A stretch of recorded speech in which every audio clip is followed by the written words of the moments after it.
ধৈর্য ধরে যাই, সামনের দিকে যাই। অনেক ত্রুটি আছে, আমি বিশ্বাস করি। তো অনেক ত্রুটি তারা নিয়ে এসছে, একটা জঞ্জালের মধ্যে এসছে, একেবারে ধ্বংসপ্রাপ্ত জঞ্জাল। চিন্তা, আমার ধারণা ছিল যে এটা এত খারাপ হয়ে গেছে। এই আপনার পরিবর্তনের পরে যখন আমরা দু একটা জায়গায় খোঁজ খবর নেই, অফিস আদালতে খোঁজ খবর নেই, ভয়াবহ কাণ্ড, ভয়াবহ দুর্নীতি, চুরি, ব্যক্তিগত স্বার্থ ছাড়া আর কোনো চিন্তা নেই সরকারি আমলাদের মধ্যে। বলতে আমি বাধ্য হলাম, দুঃখিত। এই অবস্থার পরিবর্তন তো আপনার এত দ্রুত হবে না, একদিনে হবে না। ধৈর্য ধরেন, স্ট্রাকচার আমরা খাড়া করি, গণতান্ত্রিক একটা স্ট্রাকচার খাড়া হোক। সেই স্ট্রাকচার খাড়া হলে নিশ্চয়ই আমরা আপনার সামনের দিকে এগিয়ে যেতে পারবো। তো একটা কথা আবার আমি বলি, আমাকে অনেকে ভুল বোঝে যে আপনি তো নির্বাচন করেন কেন। হ্যাঁ, আমাকে বিশেষ করে ছাত্ররা তো বলেই এখানে নির্বাচন করার কারণটা হচ্ছে একটাই, হচ্ছে যে আমরা বিশ্বাস করি, আমি জানি না আমার এই বিশ্বাস ভুল কিনা, যে কোনো নির্বাচিত সরকার কিন্তু একটা অনির্বাচিত সরকারের চেয়ে ভালো। আমার এক্সেস থাকে, আমি যেতে পারি, কথা বলতে পারি, এখন আমার সেই জায়গাটা নেই। জিয়াউর রহমানের কৃতিত্বটা ছিল কোন জায়গায়? জিয়াউর কৃতিত্ব ছিল ওই জায়গায় যে তিনি একটা একদলীয় শাসন ব্যবস্থা, একেবারে বদ্ধ একটা রাজনীতি এবং বদ্ধ একটা অর্থনীতি, সেখান থেকে তিনি বের করে নিয়ে এসেছিলেন। ওটাই ছিল বাংলাদেশের জন্য সবচেয়ে বড় সংস্কার, একদলীয় রাজনীতিকে বহুদলীয় রাজনীতি, একটা ভ্রান্ত সমাজতান্ত্রিক অর্থনীতি থেকে নিজেকে একটা মিশ্র এবং মুক্ত বাজার অর্থনীতির দিকে নিয়ে এসেছিলেন।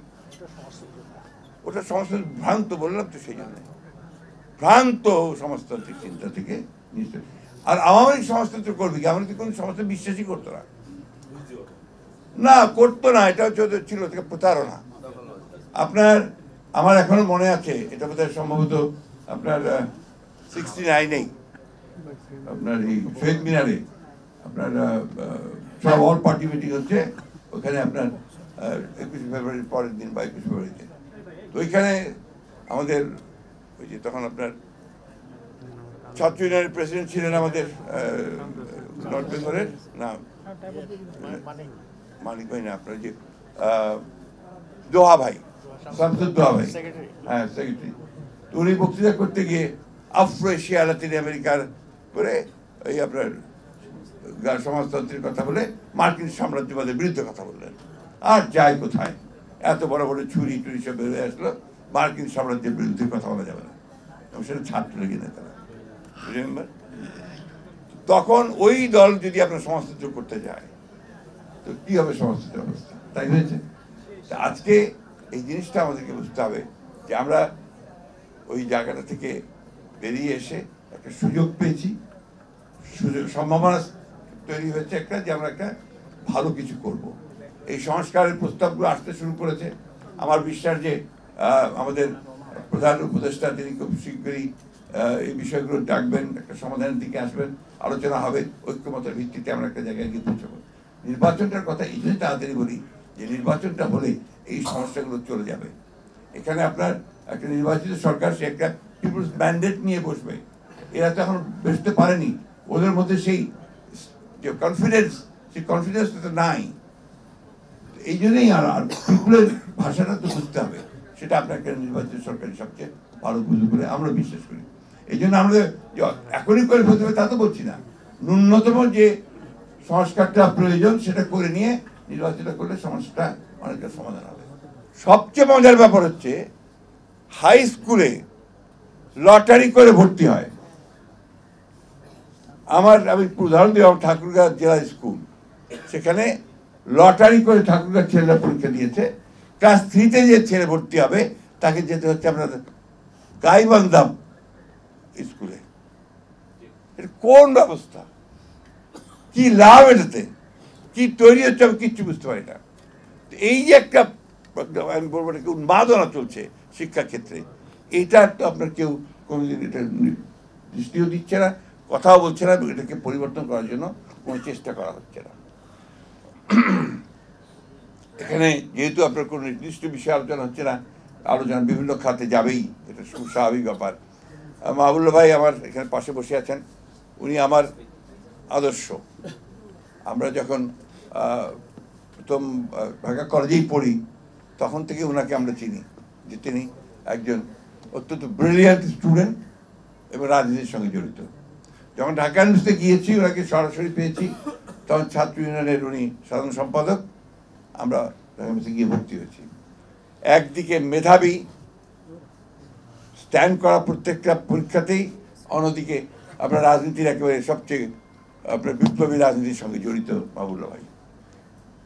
তার সংস্পর্শে আসার সুযোগ হয়েছে, অনেকেরই সংস্পর্শে আসা হয়েছে। উনি আমাদের পরীক্ষার আগের রাত্রে আমাদেরকে ইকোনমিক্সও পড়িয়েছেন, পরীক্ষার আগের রাতে উনি ইকোনমিক্সও পড়িয়েছেন আমাদেরকে। তো সেই মাহবুবুল্লাহ ভাই আজকে রিটায়ার্ড লাইফ লিড করছেন, এবং ওনার যে দেওয়ার কথা, যত বেশি আমরা আশা করি তার কাছ থেকে, আমরা যেটা আশা করেছিলাম যে আরো আরো আরো বেশি কিছু, কিন্তু তার জন্য সমাজ সেই সুযোগটা সৃষ্টি করেনি, এখনো করছে না। এই বিষয়গুলোর দিকে কিন্তু আমাদের নজর দেওয়া আমরা কেউ দিই না, আমরা যারা রাজনীতি করি আমরাও দিই না, কেউই দেয় না। এরকম অসংখ্য আছে, বিশেষ করে আমাদের যারা অবদান রেখেছেন আমাদের এই রাষ্ট্র গঠনে।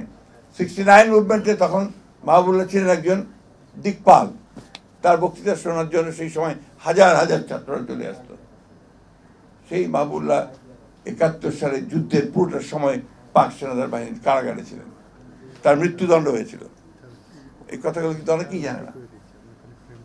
আমরা যদি শুধু বলছি শিক্ষাবিদ, শিক্ষাবিদ নন, তিনি সমাজ পরিবর্তনের সবচেয়ে কঠিন রাস্তাটা বেছে নিয়েছিলেন, বিপ্লবের রাস্তা। সেই বিপ্লবের রাস্তা বাঁচতে গিয়ে তিনি তার জীবনের যে তথাকথিত যে উপরে ওঠার যে সিঁড়ি, সেই সিঁড়ি উনি খোঁজেন, যার ফলেই আজকে বলছেন যে আমার তো গাড়ির সমস্যা। এটাই বাস্তবতা। আমি এই জন্য কথাগুলো বলছি যে সমাজ তো আমরা ঠিক যেভাবে চাই সেভাবে সমাজ তৈরি হয়নি, যেভাবে চাই রাষ্ট্র সেভাবে তৈরি হয়নি। আমি ধন্যবাদ দিতে চাই ছেলেদেরকে যে তারা এই বিষয়গুলোকে সামনে নিয়ে এসেছে। এখন কথা হচ্ছে, একই সঙ্গে একটা কথা মনে রাখতে হবে সবসময়, যে হঠকারিতা করা যাবে না। অতি বিপ্লবী কোনো চিন্তা ভাবনা নিয়ে সমাজে আরো অস্থিরতা বা একটা চরম একটা পরিস্থিতি সৃষ্টি করাটা বোধহয় সঠিক হবে না, নৈরাজ্য সৃষ্টি করাটা বোধহয় ঠিক হবে না। এই কথাগুলো আমাদের মাথায় রাখতে হবে। আমাদের সময় মাহবুবুল্লাহ ভাইরা যা থিওরি পড়াতেন আমাদের, তার মধ্যে একটা কথা ছিল রোমান্টিসিজম। রোমান্টিসিজম মানে শুধু প্রেম নয়, বিপ্লবের প্রতি প্রেম, অতি রোমান্টিসিজম। কি বলেন, ভুল বুঝছে না তো? তো এখন ওই চে গুয়েভারার কথা উনি বললেন, অর্থাৎ এই মুহূর্তে আমি সব পাল্টে দেবো, এই মুহূর্তে আমি দখল করব, এই মুহূর্তে আমি সব অন্যায় পড়ে দেবো। এটা হয় না। You have to go step by step, একটা প্রতি ধীরে ধীরে যেতে হয়, যেতে গেলে কিছুটা পারা যায়। তাও সব কিছু যে সুনিশ্চিত হবে তা নয়। আজকে বদলায়, সব কিছুরই পরিবর্তন হয়। আজকে সোভিয়েত ইউনিয়নে বিপ্লব হয়েছে, সেই বিপ্লব তখন সত্যিকার অর্থেই গোটা পৃথিবীর নির্যাতিত মানুষের সামনে সেটা একটা স্বপ্ন ছিল, যে সোভিয়েত ইউনিয়নের বিপ্লবের মধ্যে দিয়ে, লেনিনের কথার মধ্যে দিয়ে সেই যে বিপ্লব প্রতিষ্ঠিত হলো, সমস্ত জন্য মানুষের ভাগ্য পবিত্র হবে, গরিব লোক অনেক ভালো থাকবে, এটাই ছিল ব্যাপারটা। দেখা কি গেল, কিছুদিন পরেই, বেশ কিছুদিন পরেই ওখানেও সেই সমস্যা তৈরি হলো, সোভিয়েত ভেঙে গেল। চীনে মাও জেতুং দীর্ঘদিন সংগ্রাম করলেন, লড়াই করার পরে তিনি সফল হলেন, চীনে বিপ্লব হলো, লাল পতাকা উঠলো, লাল দেশ তৈরি হলো। এখন সেই চীনে কোন দিকে গেছে? পরিবর্তন। আমি তো স্মারক করছি না, এটাই বোধহয় ধারা। প্রয়োজনের সঙ্গে সঙ্গে, অর্থনীতি ভাষা তাই বলে, প্রয়োজনের সঙ্গে সঙ্গে তার ব্যবস্থা পাল্টায়, এবং সেটা পাল্টাতে হয়। আমাদের এখানে এখন যে অস্থিরতা বিরাজ করছে, এই অস্থিরতা থেকে যদি আমরা নিয়ন্ত্রণ করতে চাই, তাকে যদি কন্টেইন করতে চাই, আমাদেরকে ধৈর্য ধরে পা ফেলতে হবে। এমন কিছু আমরা করব না যেখানে আমরা আরো নৈরাজ্যের সৃষ্টি করে আরো বিপদ আমরা যেন ডেকে না আনি। এই বিষয়গুলো আমাদেরকে মনে রাখতে পারে মনে করি। শহীদ জিয়া রহমান সাহেবের, আমাদের প্রেসিডেন্ট শহীদ জিয়া রহমান বীরুত্তম, তার মধ্যে এই ধৈর্যটা ব্যাপারটা ছিল, এবং তার যে স্বপ্ন, অর্থাৎ দূরদৃষ্টি সম্পূর্ণ চিন্তা ভাবনাগুলোকে তিনি কিভাবে ইমপ্লিমেন্ট করবেন, বাস্তবায়ন করবেন, তার জন্য তিনি প্রথমেই কিন্তু যুদ্ধ শুরু করে দেননি। প্রথমে শুনেছেন, সমস্ত বিজ্ঞ মানুষদের নিয়ে বসেছেন, তিনি যারা বিভিন্ন ক্ষেত্রে যারা বিশেষজ্ঞ ছিল তাদের কথা বলছেন। রাত্রি 2টা 3টা পর্যন্ত তিনি এদের নিয়ে কথা বলতেন। একটা রাত ছিল না যে যখন তিনি রাতে এইসব বিশেষজ্ঞদের সঙ্গে কথা বলেননি, কথা বলেছেন, শুনেছেন, তারপরে তিনি কাজ শুরু করেছেন। এই জিনিসটাই আমাদের সকলকে মনে রাখতে হবে, তা না হলে আমরা ভুল করতে থাকবো। আজকে এই জিয়া স্মৃতি পাঠাগার, তাই না,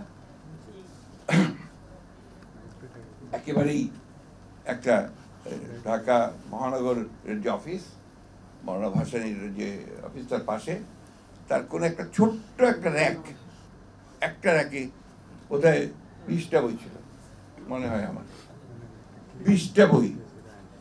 তা আমরা একদিন দেখতে দেখলাম যে এখানে কেন এইভাবে, আমাদের তো আপনার একটা ভালো পাঠাগার তৈরি করা দরকার। শেষে আমরা আমাদের অফিসের, এখন যে নয়াপল্টন অফিসের 6 তলায় জায়গা বের করে সেখানে আমরা একটা পাঠাগার নির্মাণ করলাম, তৈরি করলাম। এখন সেটা মোটামুটি একটা যাওয়া যায়, বসা যায়, বই পড়া যায়, সেই অবস্থা হচ্ছে। কিন্তু সঙ্গে সঙ্গে যে কাজটা এরা করতে পেরেছে, যার জন্য আমি এদেরকে ধন্যবাদ দিই। আমাদের ডিপি আছে, সালাম ভাই আছেন, অন্যান্যরা যারা সঙ্গে জড়িত, তারা গোটা দেশে এটাকে ছড়িয়ে দিতে পেরেছে। প্রত্যেকটা জেলায়, এমন কয়েকটা উপজেলাতেও স্মৃতি পাঠাগার তৈরি হয়েছে এবং তারা এই চেষ্টায় তারা কিন্তু করে যাচ্ছে। এখানে কেউ আমরা ফান্ড দেইনি, তারা নিজেরাই তৈরি করে এই কাজগুলো করে যাচ্ছে। এমনকি তারা এই যে পাঠচক্র বা আপনার যে আড্ডা, এগুলো তারা নিয়মিতভাবে করার চেষ্টা করছে। এটা আমি মনে করি যে অবশ্যই বিএনপি রাজনীতিকে আরো সমৃদ্ধ করবে। বিএনপিতে যারা জ্ঞান চর্চা করে তাদের সংখ্যা বাড়াবে, ওটা আরেকটা সমস্যা। কিন্তু রাজনীতিতে আমাদের বর্তমান রাজনীতি কিন্তু লেখাপড়ার ব্যাপারটা একদমই নাই, একেবারেই নাই। একটু লেখাপড়া যারা ভালো করে তাদেরকে ঠাট্টা করে কি বলা হয় যেন, আটেল, ঠিক আছে? তো এই পরিবেশে স্বাভাবিকভাবেই এরা যে কাজটা করেছে, এটা দুঃসাহসী কাজ করেছে এবং তারা সফল হয়েছে। আমি ধন্যবাদ জানাই তাদেরকে। আর আমি আগে বলেছি যে আমাদের রীতা আপা, তিনি ইতিমধ্যেই আমাদের ঢাকা একদম কাছে একটা চমৎকার লাইব্রেরি করেছেন। এরকম লাইব্রেরি কিন্তু অনেকখানি খুব সুন্দর সুন্দর গড়ে উঠেছে, আপনারা সেটা দেখবেন। আমি কথা বেশি বাড়াবো না, আমি একটা কথাই শুধু আপনাকে শেষ কথা বলতে চাই যে কখনো ধৈর্য হারাবেন না, আশা হারাবেন না। আমরা কেন জানি না, আমাদের প্রত্যাশা অনেক, কিন্তু ধৈর্য একেবারেই কম। এই তো মাত্র কয়েকটা মাস হয়েছে, এর মধ্যে সব পাগল হয়ে যাচ্ছি আমরা। এবং দেখেন আমাদের এই সরকার অনেক ভুল ত্রুটি করছে, ভুল তো করবেই, কারণ তারা সরকারে ছিল না, রাজনীতি করেনি, রাজনীতি তারা অতটা জানেও না, বোঝেও না, তাই না? তাদেরকে তো সেই সময়টুকু সুযোগ দিতে হবে। প্রতিদিন আপনার এখন বার হচ্ছে আপনার মিছিল, দাবি দাওয়া সব বেড়ে গেছে। একদিন কোথায় ছিলে বাবা? তখন তো একটা কথা বলার সুযোগ, সাহসও কেউ পাও নাই, একটা কথা বলার সুযোগ কেউ পাও নাই, সাহসও পাও নাই। আর এখন যেহেতু একটা অবস্থা তৈরি হয়েছে, সবাই যাবে পেটে। এখন এই ওয়াজির সাহেব বলছিলেন যে ওনার পাশেই জাতীয় বিশ্ববিদ্যালয়, না আজকে ওখানে স্ট্রাইক চলছে, রাস্তাঘাট বন্ধ। এটাতে লাভটা কার? এটাতে এই দেশের, এই সমাজের, এই মানুষের কোন লাভ হবে না।